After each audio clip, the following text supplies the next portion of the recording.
매일 아침 하나님과 함께 누리는 하늘의 양식, 오늘 만나.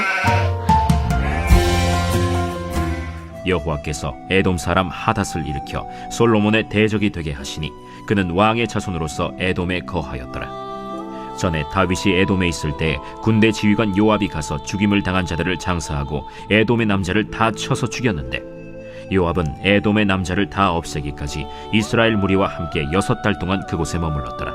그때에 하닷은 작은 아이라.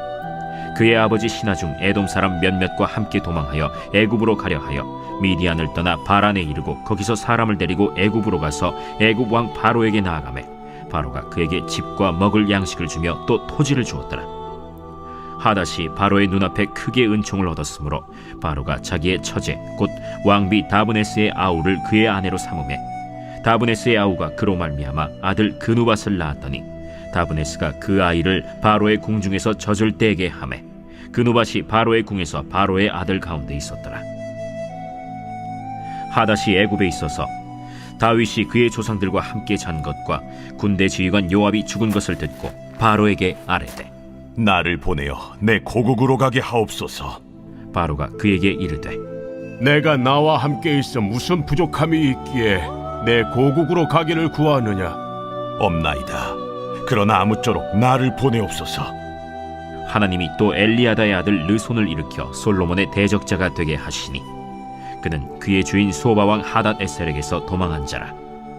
다윗이 소바 사람을 죽일 때 르손이 사람들을 자기에게 모으고 그 무리의 괴수가 되어 다메섹으로 가서 살다가 거기서 왕이 되었더라. 솔로몬의 일평생에 하닷이 끼친 환난 외에 르손이 수리아 왕이 되어 이스라엘을 대적하고 미워하였더라.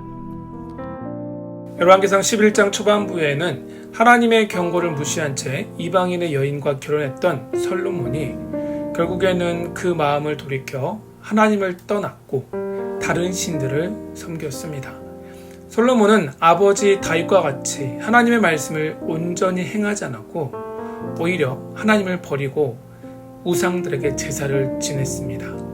이렇게 솔로몬이 여호와 앞에 악을 행하고 하나님을 떠났지만 하나님은 다윗과 하셨던 언약을 기억하시고 솔로몬 때가 아닌 그 아들의 때에 나라를 빼앗아 그 신하에게 넘겨줄 것이라고 하나님의 약속을 이루시기 위해 하나님이 택하신 예루살렘과 한 지파만을 남겨두겠다라고 말씀하셨습니다. 그리고 오늘 본문은 하나님을 버리고 떠나 우상을 섬긴 솔로몬에 대한 하나님의 징계가 기록되어 있습니다.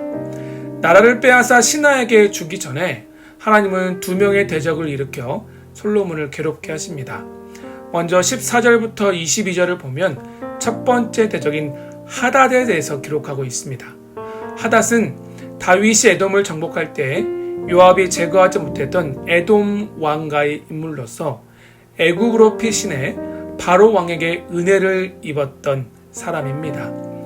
23절과 25절은 두 번째 대적인 엘리야다의 아들 르손에 대해서 기록합니다.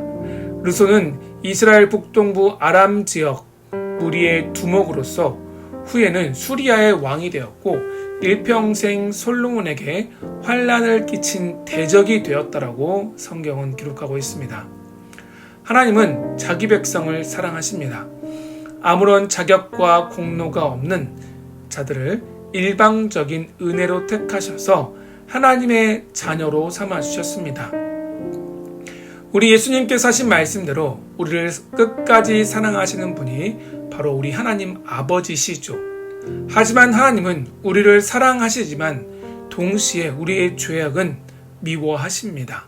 그래서 반드시 징계하세요. 하나님은 하나님과의 언약에 불충성한 자를 사람의 매와 인생의 채찍으로 징계하시겠다라고 사무엘하 7장에서 이미 말씀하신 바 있습니다. 하나님은 오늘 본문에서 솔로몬을 징계하시기 위해서 주권적으로 대적을 일으켜서 그들을 징계의 도구로 사용하셨습니다. 하나님의 말씀에 불순종하고 그 결과 하나님을 버리고 우상을 섬긴 솔로몬의 죄악을 간과하지 않으셨습니다. 예수 그리스도 안에서 우리는 하나님의 자녀여 성도가 되었습니다. 하지만 솔로몬처럼 하나님의 말씀에 불순종하고 지속적이고 반복적으로 하나님을 외면하고 그 말씀에 불순종의 죄악의 자리에 머물러 있을 때 하나님 우리를 징계하십니다. 은혜 언약의 시대로 살아가는 성도들에게도 이 하나님의 징계는 유효하다는 사실을 기억해야 합니다. 우리는 이미 하늘에 속한 신령한 복을 받아 누리고 있지만 세상의 죄악과 타협하고 하나님께로부터 마음을 돌이켜 돈이나 권력이나 성공과 같은 세상의 것들을 우상으로 섬길 때 하나님 우리의 마음을 돌이키시기 위해 사람의 매와 인생 채찍을 이용하셔서 우리의 죄를 깨닫게 하시고 다시 하나님께로 돌아오게 하십니다. 혹시 우리 가운데 이유를 알 수 없는 인생의 고난과 괴로움, 환난과 어려움이 있습니까? 그렇다면 우리의 삶을 하나님 앞에서 점검할 수 있기를 소망합니다. 물론 우리가 당하는 인생의 모든 고난과 어려움이 무조건 죄 때문이라고 쉽게 단정 지을 수는 없습니다. 고난과 괴로움 안에는 우리가 알지 못하는 하나님의 또 다른 계획과 섭리가 있을 수 있으니까요. 하지만 우리는 언제나 영적으로 깨어서 영적 민감함으로 우리의 삶을 바라보고 해석하는 지혜가 있어야 합니다.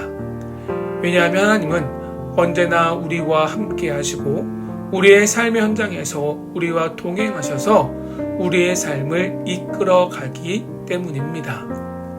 사랑하는 여러분, 늘 영적으로 깨어서 하나님 앞에 머물 수 있기를 소망합니다. 그럴 때 우리의 죄악과 연약함을 돌이켜서 다시 하나님을 향한 온전한 마음과 믿음을 회복시켜 주시는 그 하나님의 은혜와 긍휼과 사랑을 받아 누릴 수 있습니다. 하나님의 징계의 목적은 우리를 멸망의 길, 심판의 자리에 머물게 하는 것이 아니라 다시 온전한 마음과 믿음으로 하나님의 말씀에 청종케 하는 것, 오직 하나님만 섬기는 순결한 주의 백성으로 회복시키시는 사랑에 있음을 기억합시다. 그러므로 오늘 하루도 성령의 도우심과 충만함을 받아 영적으로 깨어 온전한 믿음과 마음으로 하나님을 예배하는 우리의 삶이 되기를 소망합니다. 마음과 정성과 뜻을 다해 하나님을 섬기고 주님과 깊은 교제를 누려서 주님 한 분만으로 기뻐하고 만족하며 하나님을 영화롭게 하는 거룩한 주일이 될 수 있기를 주의 이름으로 축원합니다.